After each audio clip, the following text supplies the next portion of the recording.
Olá, seja muito bem-vindo ao Ministério Água Viva. Eu sou o pastor Dárcio. E eu, Nilza, Nós estamos aqui para mais um. conhecendo mais para viver muito mais a palavra de Deus, essa palavra viva, e nós convidamos você a participar mais, a escutar mais e a viver muito mais.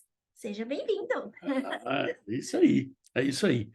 Bom, nós estamos aqui falando sobre pecadinho e pecadão. Hoje nós estamos aqui, falamos na parte 2, só dando uma recapitulada, né? Nós falamos sobre graça.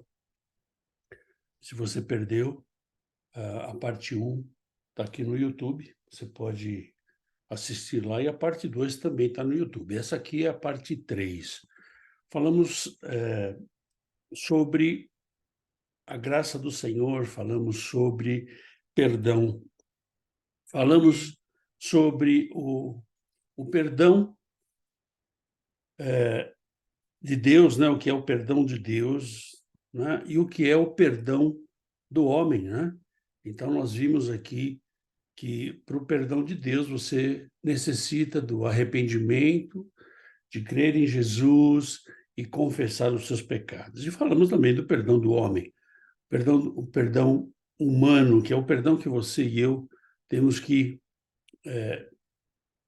liberar para cada pessoa, né? Falamos também sobre o pecado e partimos para a parte 2, né? Na parte 2, nós falamos aqui que o maior problema do homem é a separação que ele tem de Deus, né? Ou seja, é o pecado.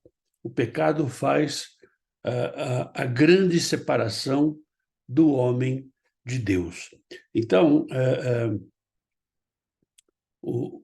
vimos que o pecado lhe desagrada a Deus, vimos também que o pecado nos deixa mais longe de Deus, porque Deus é perfeito. Mas ainda assim, Deus ama a humanidade de tal forma, né, que ele mandou Jesus para morrer por nós, ok? Para Deus não existe pecadinho e pecadão, perguntamos isso aqui. Vimos o pecado, como Deus vê o pecado, como Deus trata o pecado, né? Vimos também que o pecado é a nossa escolha, ou seja, você e eu, que escolhemos estar separados de Deus. Ou seja, é um pecado que você e eu escolhemos, né? Falamos lá de que até aqui estava tudo bem, né? Que não existe tamanho de pecado, o pecado fere a Deus, o pecado traz condenação. Vimos também que todos pecaram e carecem da glória de Deus. Vimos como é que o pecado é tratado, né? No Antigo Testamento, falamos sobre a lei, como era tratado o pecado na lei, né? Falamos também que o pecado ele é colocado fortemente lá em Levíticos, capítulo de 1 ao 4, onde Deus começa a colocar sacrifícios diferentes para pecados diferentes, né? Vimos também que o pecado é abominação a Deus, ou seja, Deus não suporta, é um comportamento repugnante que Deus enxerga no pecado ou em alguns pecados, né? Vimos também que a abominação, vimos que é o pecado de idolatria, feitiçaria, injustiças e opressões, práticas imorais, práticas violentas. Esses são os pecados de abominação. Vimos a definição de cada um deles e paramos por aqui. E hoje, em nome de Jesus, nós vamos encerrar a parte 3 de pecadinho e pecadão. O último assunto que nós falamos foi sobre o pecado no Antigo Testamento, né? E hoje nós vamos começar falando do pecado no Novo Testamento, onde começa a época da graça. Após a crucificação de Jesus, quando o véu do templo se rasgou, vemos Jesus colocando tempos separados, né? A época da lei e a época da graça. Seria porque na época da lei, você não podia, além do sacerdote, nada podia passar através desse véu, e quando se rasgou, hoje todos nós temos acesso a esse Santo dos Santos. Ou seja, se você estudar um pouco sobre o tabernáculo, você vai ver que esse véu era a separação do Santo dos Santos para o mundo externo, ou seja, o único que entrava nesse Santo dos Santos era o sacerdote. E ele entrava lá uma vez por ano para levar o sacrifício do povo, É né? legal lembrar, porque se ele tivesse algum pecado, ele não poderia estar na presença de Deus no Santo dos Santos. E aí o sacerdote morria por Ele, pecado, né? ele, ele seria, ele seria fulminado, Então né? eles tinham que entrar com uma cordinha amarrada na cintura, porque se não É, tiver resposta, puxa para fora que já foi.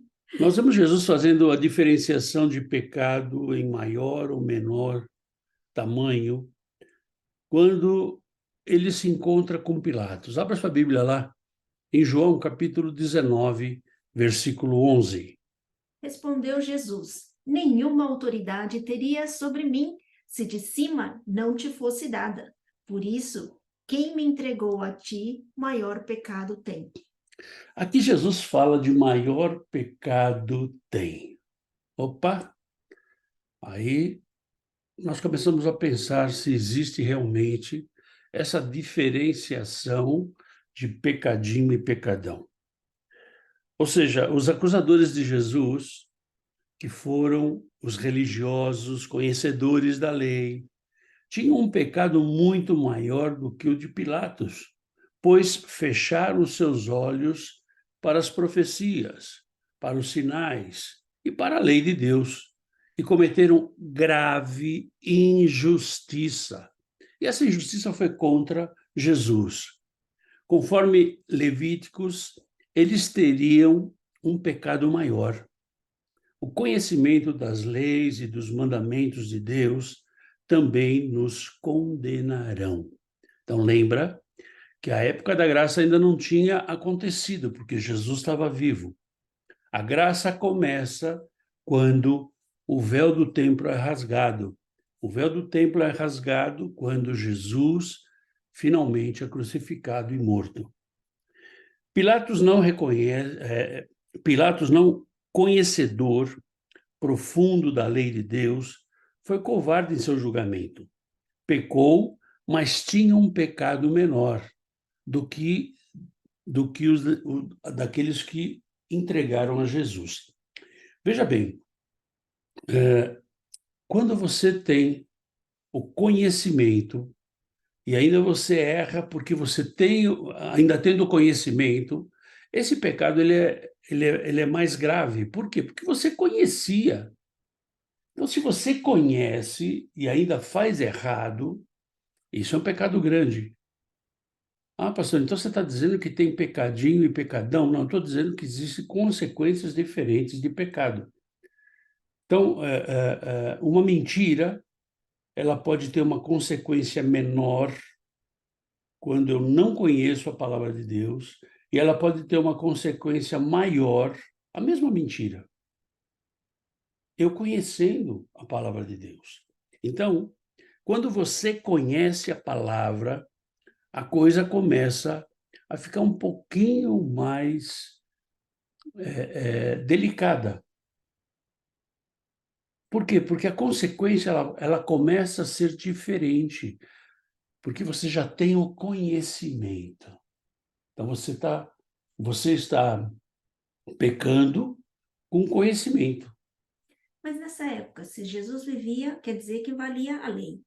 Sim, E se valia a lei, o que Deus considerava abominação era a injustiça. E Jesus não tinha pecado. pois é. Como nós vimos lá no, na semana passada, que nós falamos da parte 2, né, nós vimos que Jesus, ele estava sendo injusto, ou estava sendo injustiçado, né? Porque lá em Levíticos, nos capítulos de 1 a 4, fala dos sacrifícios, e um dos pecados que é considerado por Deus abominação é a injustiça.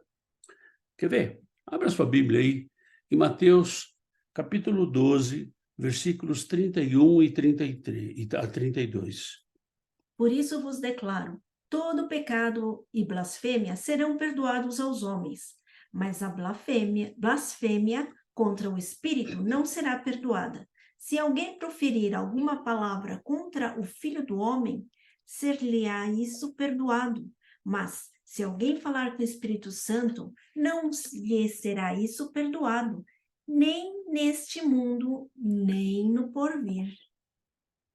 Ou seja, a gente vê aqui que Jesus, ele já começa a colocar outra condição, né? Nós podemos usar como exemplo o pecado imperdoável citado pela Bíblia, que é o maior e mais odioso de todos os outros pecados, aos olhos de Deus.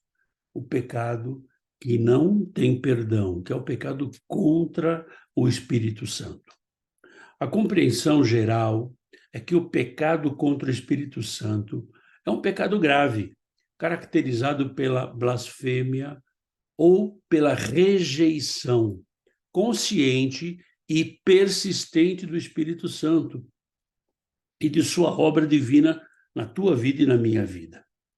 No contexto bíblico, Jesus estava respondendo aos fariseus que atribuíram os milagres que ele realizava pelo poder do Espírito Santo ao poder de Satanás. Essa atribuição maliciosa e deliberada dos atos do Espírito Santo a uma influência maligna é considerada uma blasfêmia imperdoável. Algumas interpretações sugerem que esse pecado é mais um estado contínuo de resistência ao chamado e à ação do Espírito Santo, ao invés de uma única ação específica. Ou seja, o pecado contra o Espírito Santo é alguma coisa que é constante, né?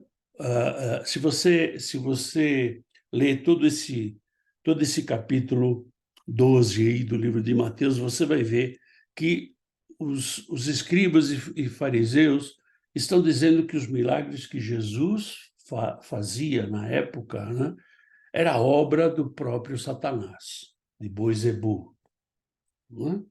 Então, na verdade, eles estavam negando a existência do Espírito Santo.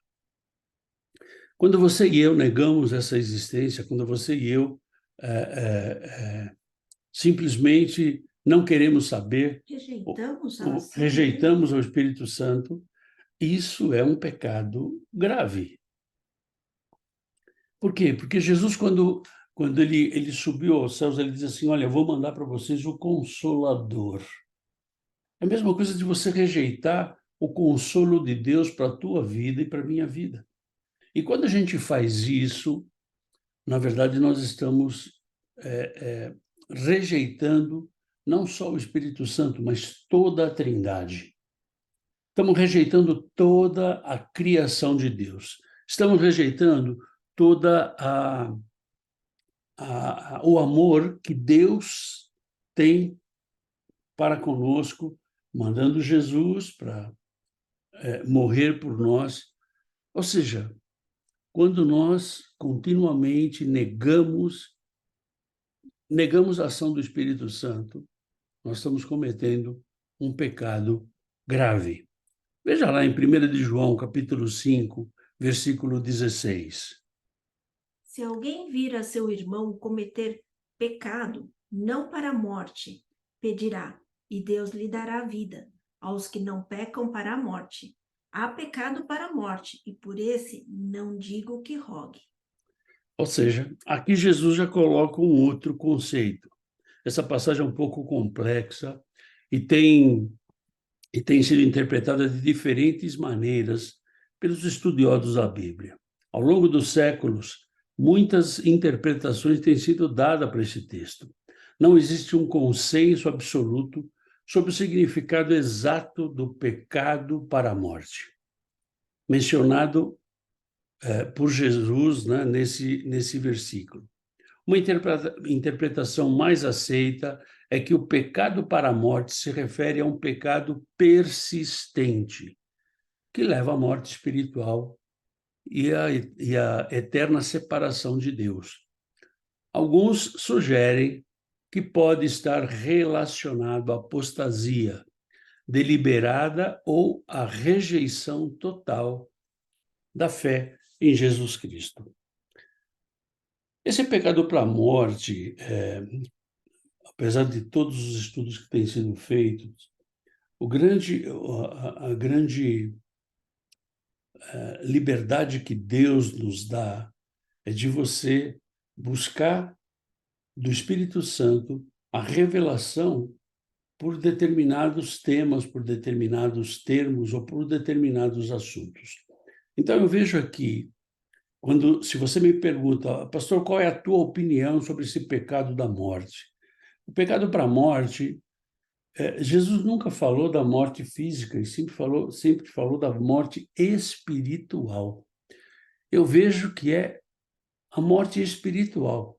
Se você está vendo um irmão teu pecando para a morte, e a morte que ele fala não é a morte física, é a morte espiritual. Se ele estiver pecando para a morte física, você vai orar e Deus vai colocar a mão. Se ele estiver pecando para a morte espiritual, você vai poder orar e isso nada vai acontecer. Porque essa é a decisão que você e eu temos que tomar. Você e eu temos que decidir o que a gente quer em relação a Deus, em relação à Trindade, em relação à vida eterna. Nós temos que decidir, nós temos que eleger aquilo que realmente vai nos satisfazer. Nós temos o livre-arbítrio de poder escolher o que é. Mas, de certa forma, me parece muito lógico. Se Jesus é o caminho para Deus, se nós não temos a Jesus, nós não temos o Pai. E se ele deixou o Consolador e eu não aceito o Consolador, eu não tenho filho. Então, conclusão, eu já não tenho a Deus. E se eu já não tenho a Deus, então eu não tenho a salvação. E se eu for pedir pela salvação de quem não tem, assim, se eu já rejeitei a salvação, na verdade, Deus não pode mudar de ideia, porque aí ele vai contra a própria natureza dele, não? É isso aí. Fica... Então, a coisa é muito lógica. Na verdade, é a lógica matemática que a gente vê, né? Essa é a lógica. Né? Então, pecado para a morte é o pecado para a morte eterna. E se você não tem a Jesus, você não chega até Deus. Se você não chega até Deus, você vai ter a morte eterna. Né? Então, a coisa é mais ou menos assim. Na verdade, o que podemos fazer hoje é falar e mostrar às pessoas o que é a salvação em Cristo Jesus. Mas enquanto elas podem escolher, né? Nos momentos que não der mais, já. De novo, a gente vai chegar naquele ponto que muitas pessoas falam assim, mas quando Deus quiser. Não, Deus já quer. Né? Deus já quer. Já se apresentou. Eu tô esperando a vontade de Deus na vida do meu parente, do meu amigo, para ele aceitar Jesus. Não, olha, Deus quer e a vontade dele é agora. Agora, a pessoa tem que decidir. Então, de novo, a gente volta naquele conceito de liberdade. É o livre-arbítrio que a Neuza acabou de falar agora, que nós temos para aceitar ou para rejeitar a Jesus. Para aceitar ou rejeitar a vida eterna. Pastor, mas eu não acredito na vida eterna. Pois é, então se você não acredita, na verdade você está rejeitando. Então, se você está rejeitando, sinto muito. Né? Eu não posso fazer nada. Eu não vou te convencer, nem quero te convencer. Isso é alguma coisa que o Espírito Santo é que convence, o Espírito Santo é que fala. E a minha parte é ouvir, ouvir e aceitar. Se isso não acontece na minha vida, eu estou condenado. E se você não aceitar, e eu oro para Deus para que você seja salvo, Deus também não pode te obrigar a ser salvo, Deus também não pode fazer nada. porque vai contra a natureza dele. Aí você vai falar, mas ele não é Deus? Pois é, ele é Deus. Por isso que ele não vai mudar. Aí vem o Deus de amor, esse é o Deus que ama tanto que vai respeitar a nossa decisão. E a rejeição vai levar a nós ao pecado. E o castigo do pecado, né? A terceira lei de Newton diz que a toda ação corresponde uma reação. De mesmo modo, mesma direção e de mesmo sentido, ok? Ou sentido opostos, né? Toda ação tem uma reação. Então, quando você esmurra a parede esmurra a sua mão. Então, essa é a terceira lei de Newton. Assim, toda ação tem uma reação e todo pecado tem uma consequência. O castigo do pecado. Abra sua Bíblia lá em Romanos, capítulo 6, versículo 23. Porque o salário do pecado é a morte, mas o dom gratuito de Deus é a vida eterna em Cristo Jesus, nosso Senhor. Ou seja, essa é a consequência do pecado. Todos os pecados, sejam grandes ou pequenos, têm a mesma consequência. Ou a consequência principal, a nossa separação de Deus e a morte eterna. Deus é perfeito e nada de impuro pode entrar em sua presença. O pecado nos separa de Deus, que é a fonte de toda a vida física e espiritual. Assim, por causa do pecado, ficamos mortos espiritualmente e estamos destinados a morrer fisicamente, indo depois disso para o inferno. Isso aí não tem, não tem outra saída. Não tem uma curva ali no meio? Não tem. Nada? Não tem uma bifurcação? Desvio? Não, não tem. Não tem. A coisa é mais ou menos assim. O castigo do pecado é a nossa separação de Deus. A nossa separação de Deus nos leva à segunda morte. E essa segunda morte nos leva ao inferno. Ai, pastor, mas é tão feio falar do inferno. Não é muito agradável, mas é o que diz a palavra, né? É para onde você vai. Então, aqueles que aceitam e aqueles que não aceitam. Então, vai depender de cada um. Abra sua Bíblia em João, capítulo 8, versículo 34. Replicou-lhes Jesus: em verdade vos digo, todo o que comete pecado é escravo do pecado. O pecado nos tira a liberdade que temos em Deus. Essa liberdade que foi conquistada através de Jesus Cristo. Com o pecado, ficamos escravizados, perdendo a capacidade para viver de modo que agrada a Deus. Em relação ao inferno, não existe pecadinho nem pecadão. Pecado é pecado. A realidade é que todos nós temos pecado e ficamos debaixo da condenação do inferno. Ou seja, o pecado, ele nos escraviza. O pecado, além de nos separar, né, ele nos escraviza. O pecado nos distancia de Deus. E o pecado nos dá um destino que é a condenação eterna. E o inferno realmente não é uma coisa, a gente até brinca, ai, tem tantas brincadeiras a respeito disso, mas é uma coisa muito séria, né? E para Deus, ou é sim, ou é não, e não tem o mais ou menos, e não tem uma curva nem desvio, né? Mas é o que Deus nos fala e é para onde temos a certeza de que a convicção e a fé de que é isso que Deus tem para as nossas vidas e que Ele quer que nós estejamos com Ele. Bom, finalmente, nós chegamos a algumas conclusões. A primeira que a gente chega é que nós temos que deixar bem claro que esse estudo não é um estudo conclusivo.